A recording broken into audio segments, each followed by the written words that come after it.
Welcome to IELTS Talk again. And in this video, I'm going to teach you something in regard to the part 3 of the speaking test. As in, first I need to clear some things out.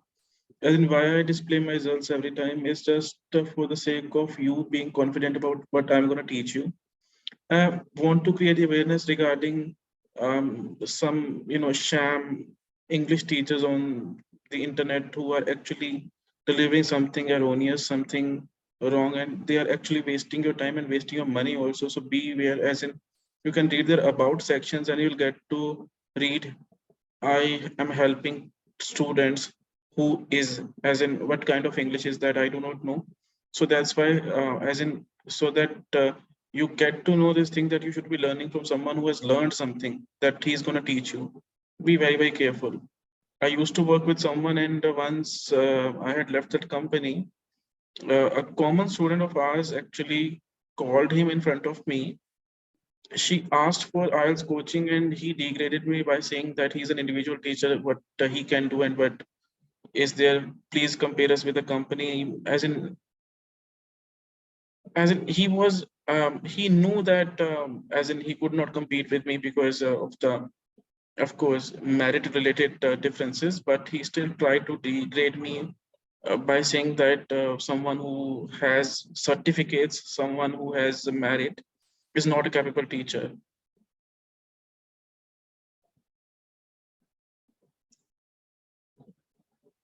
So let's get to the topic now.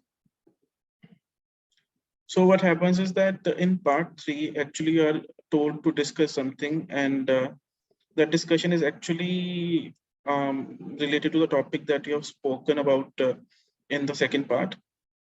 So, the difference between the third part and the first part is that the first part actually looks for something very, very generic, something very, very in regard to how you're going to deal with the general public over there. Whereas this part, this is just my perception. I do not think there is any official documentation that reveals this fact, but I think it's more about how you're going to adjust in the college life.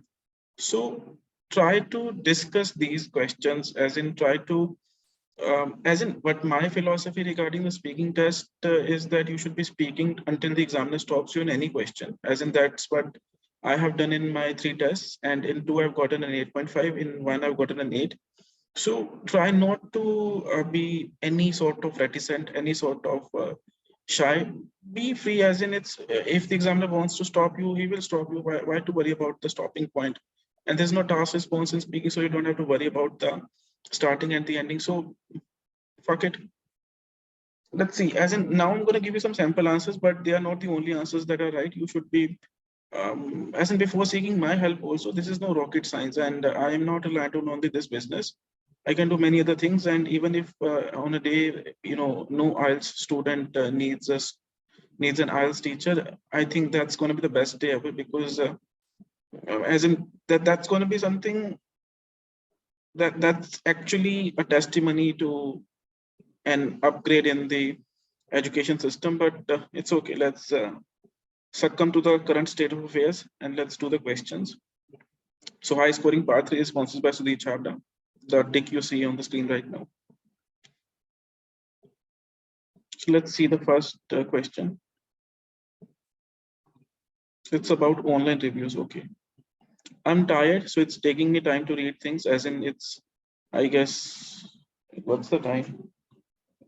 Yeah, it's 2:19 a.m. and I've been teaching. I will just get, I'll get to sleep for about 3-4 hours, and then the classes will start. I teach 2 students at a time, so it's really exhausting, but I love what I do. So online reviews.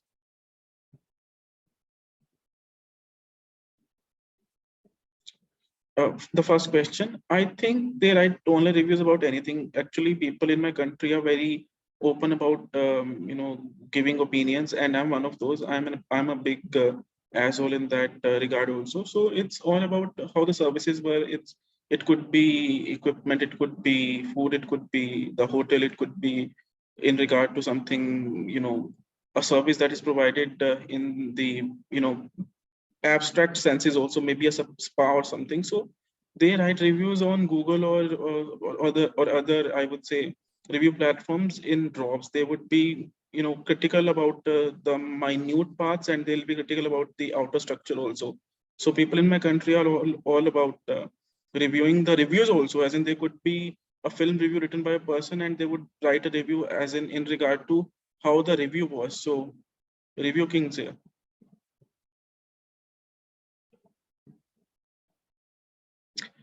Some people, I would say there could be categories in regard to that, because some people write reviews for the genuine good of society, as in they will write reviews so that no one is manipulated as they have been. There could be a hotel that provided the worst service ever, and they want to warn other people in the context of not coming to that hotel, as in when they go to the place where the hotel is. And there are some other people also who just want to malign, as in other people, they cannot stand happiness of others, so they would write fake reviews.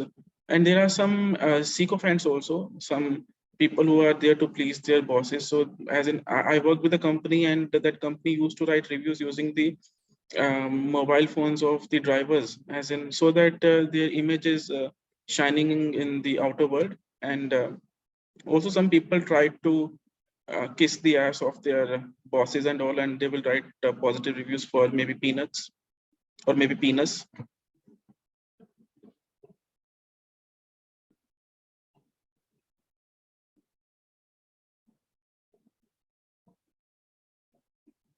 Okay, so I think the third one is a bit of a paradox. Let me think about that.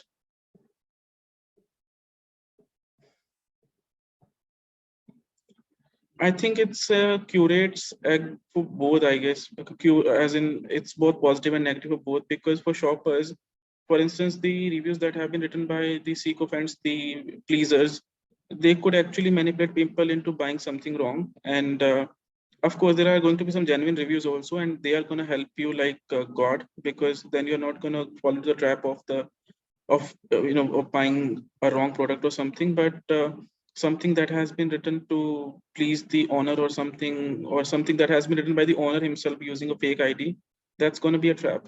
And for companies also, if they're providing right services, then of course, as in people are going to go bananas over the services, and they're going to write positive reviews on maybe various platforms. Then it's going to be something that's going to attract more visitors, and then maybe it's touching for them. But the negative reviews are also there. So if the companies are not very good at providing what they claim, if they talk the talk but not walk the walk, then okay, but don't walk the walk, then of course it's going to be something of a tornado also. And or negative reviews can affect your business, like maybe Ekta Kapoor has affected the Indian television scenario. I'm going to the next category.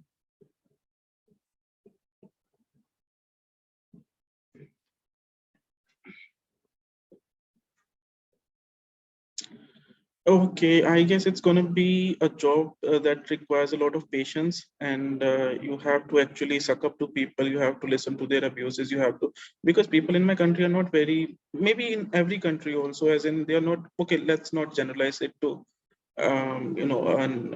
maybe a worldwide level, because I haven't been to any other country and I'm not in contact with many people from other regions. So let's keep the context in my nation itself. And in my nation, I think being a customer care executive is going to be, I would say, you are going to be in a purgatory. You are going to be in hell, because people are not very patient here. People actually would abuse you if you, call them in the wrong hour, or if you call them for something that do not require, and that too twice or thrice, they're going to fuck you, as in they're going to do something, as in they are going to lash out. So, and otherwise also, you have to have very soft communication skills, because even when they have been wreaking havoc on you, you have to be very mellow. You have to be very soft spoken, so that you are able to continue the conversation, and then you're able to please your boss. That I was able to do that, but the response was very, I would say,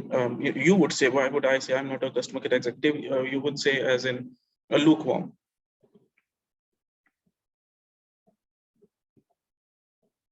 Of course, they are actually, I guess, there are some nice people also like me, but as in who would talk to anyone in the most pleasant manner, if the other person is not wrong with me. But as in mostly people are in a sullen mood, so they would actually be doing something.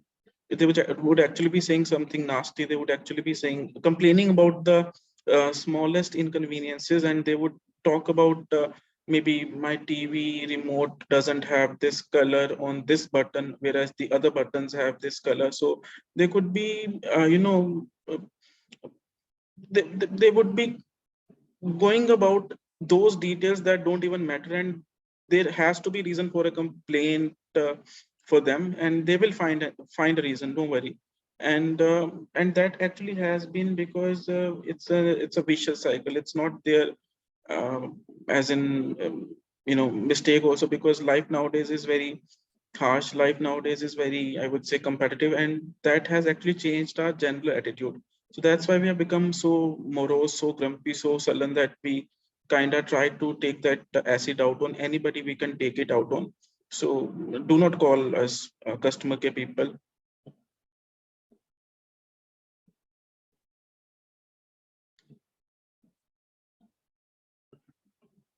It is mandatory for them to take all customer complaints seriously, because they have charged them equally. It's not that you are from this section, so you can pay this amount for this product, and the other person can pay a smaller amount or something. Because since we are paid equally, we actually deserve equal services, and they too the best ones.